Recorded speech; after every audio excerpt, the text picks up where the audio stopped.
What's going on, everybody? Welcome back to the channel. You saw it in the thumbnail. Came in all over the place, all the talk. Everybody's excited about it. Hawas London. Everybody seems to get excited for new Hawas flankers. I don't blame y'all. I get excited too. They always seem to be pretty good. Now, it's supposed to be similar to some Ex Nihilio fragrance that I have not tried, didn't really know of until this. And if this is just so damn good, I might have to try. You know, sometimes if you come across an inspired fragrance and you're like, holy shit, this is so good, I bet the original's even better. Might be the case, but we're going to judge this as an individual. We're going to bust it open and see if it's maybe good or maybe shit. Stay tuned. Back again, yet again, once again.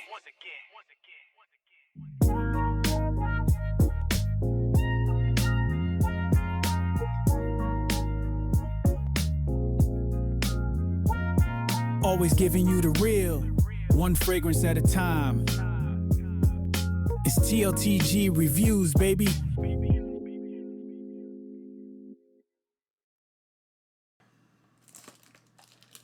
So let's see what we're working with here. I do like, and I haven't seen it in person yet, but that cotton candy-like looking gradients they have, the sky blue to pink, which is also on the box. So might have leaked a little bit because I smell it. I smell it. Green? A little bit of green in there. Dust from the box off the front of it, but here we have it.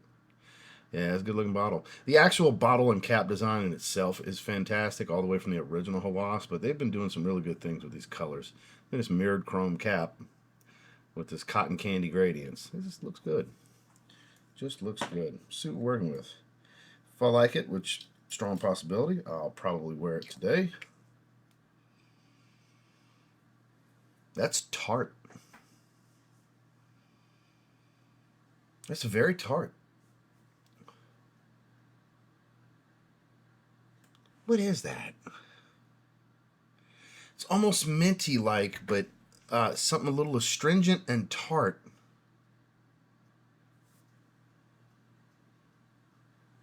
What is that? It's almost like a little touch of how the oud comes across in oud wood. A little bit. It doesn't smell like oud wood, but that specific accord with like a tart fruit of some kind. Yeah, that's that similar kind of oud. Like there's a little bit slight funkiness to this. I don't remember seeing the notes because I was gonna buy it anyway. Is there oud? I mean, got to be some kind of synthetic oud in here. It smells like it. I was not prepared for that. I did not look at this and think it was that. I haven't looked at the notes on the original. Like I said, I haven't smelled the original. I haven't really looked at the notes on this that I can recall. Yeah, it's kind of a little funkified. This is not at all what I was expecting this to smell like. Okay, so that kind of astringence to the, like, almost cleaner, like, oud smell from oud wood, that passed quickly. Now it's a more funky oud smell. Definitely not oud wood. So, I guess eliminate that thought. I retract that statement. It's a little funky, has something astringent and tart. It's good, but it's not. This ain't the most mass appealing one in the line by a long shot. I was not expecting it to smell like this. It smells good, but it's not what I was anticipating. And yeah, I ain't putting this over something like Fire, Ice, Tropical, Malibu, Cobra. I ain't putting this over those. I don't know who else is screaming to the rafters about how amazing it is, but it's good, but it ain't like knock your socks off. Oh shit, this is going to rack up the compliments, guys, because I know it's important to a lot of people. We got Parfumo right here. Let's see if they have it on the site. They do not, of course. Let's try old eye fragrance. They should. I know they have it. Yep, the Artis. Let's see. Pink pepper, pear, saffron, rose, white florals, woods, vanilla, amber musk. Why do I get a funky oud kind of smell? Why is it a little oudy? I smell rose setting in heavy, thick rose. I get a little funkiness. Like I could have swore there was a synthetic oud of some kind in here. Maybe that's part of the woods accord. Could be. And it's a thick rose for sure. So, where's this tartness I was getting? Could it be the pear was getting a little sharpened by pink pepper and saffron? I don't know, maybe so. Because that's the only fruity note is pear. A little spice to it, but yeah, I'm not blown away by this one. No. I'm not blown away by this one. Let's see what kind of notes Rasasi has on their actual website.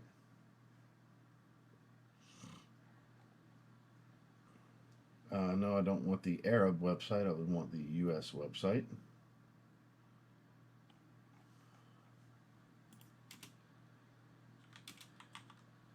Rasasi U.S. website. Let's see. Oh no. Let me just go to the Rasasi site. Excuse me. Products.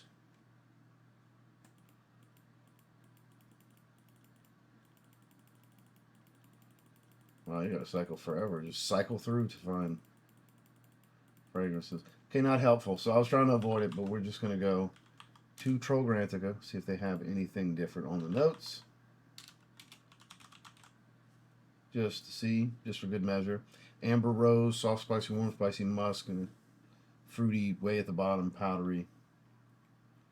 Same note breakdown. It says blonde woods with frankincense. So frankincense is different. I will put the Fragrantica notes on screen instead. So I'll have them on at this stage. Like I'll have not put in editing. I will have not put parfumos on there. I mean eye fragrances, because it seems a little incomplete. Because I believe the incense. Yeah, absolutely. It's definitely got a little smokiness. It's oriental. And this combination of things that's giving me this.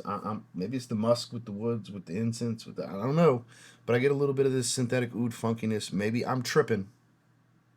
Thick rose, spicy, thick, jammy rose. It's a little powdery, but I wouldn't call it some powder bomb or anything like that. It's not grandma rose or anything. It's very much a Middle Eastern fragrance. Now, let me look at the notes on what it's compared to.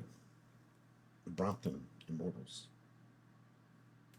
That's a patchouli and metallic fragrance. So they got patchouli in there to provide some earthiness. So maybe they're trying to mimic this patchouli smell without adding patchouli. So we got saffron, pink pepper, Bulgarian rose, lysolang. Not familiar with this yellow flower. Jasmine, patchouli, olibanum, vanilla, musk. So the patchouli is omitted from the Rasasi fragrance, but maybe that's what's adding to what I'm smelling. And they just forgot to list it, maybe? I don't know. It's getting very, very smoky at this point, though. It most certainly is getting very smoky at this point. So, where am I at with it on the first impressions rating? It doesn't wow me. It's absolutely nothing like I don't know why I was expecting it to be totally different. I was thinking it was going to be fruitier and more mass appealing, because that's usually the case with a lot of these. It's a good thing that they switched it up and it's not more of the same, so that it's a good thing. Going Brompton Immortals is not something that, like I said, I didn't even know that fragrance existed before this. So that brings light to the original, if nothing else.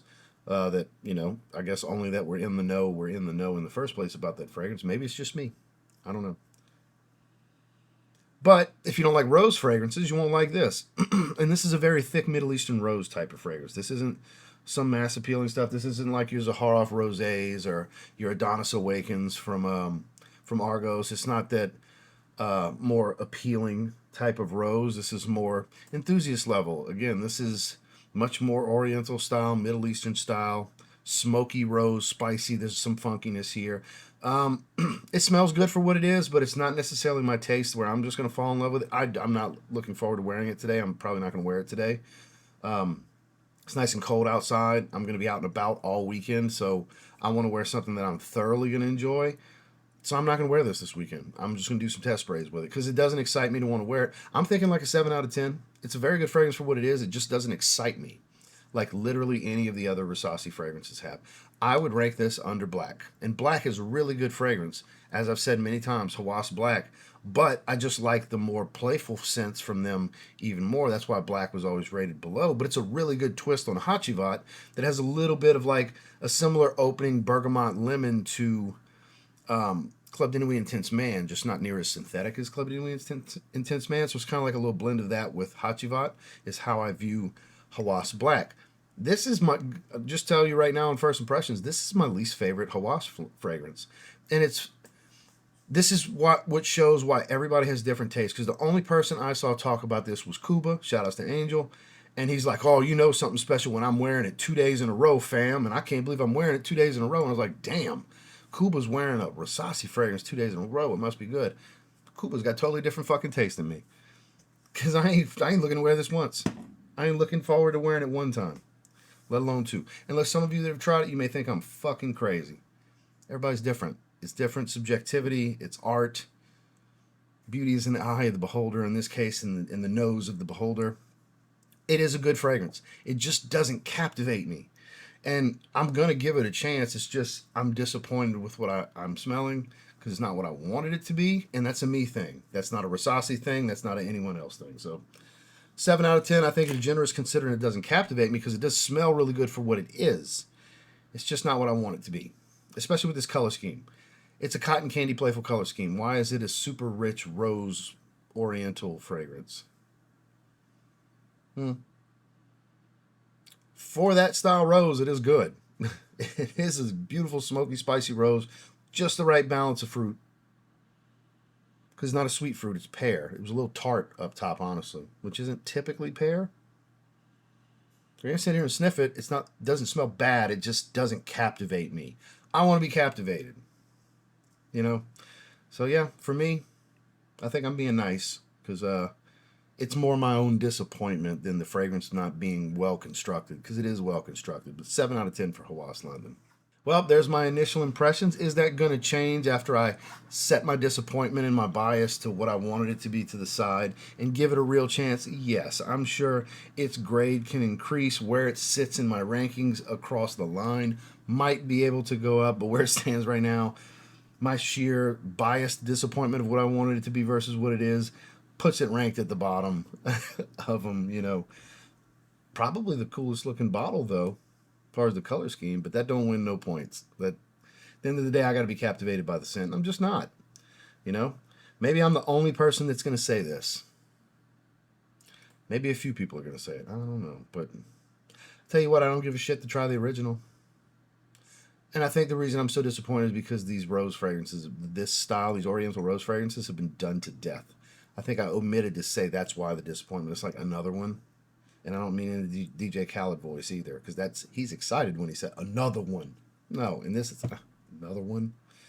So that's where I stand on it. I may stand alone, but I have no fucking problem doing it. So Hawas London, that's my thoughts. I'll link it down below if you guys want to check it out. By all means, you may love it. I'm sure those that have it already will sound off in the comments, let you know how they feel, how crazy they think I am, how much they agree with me, one of the two, whatever.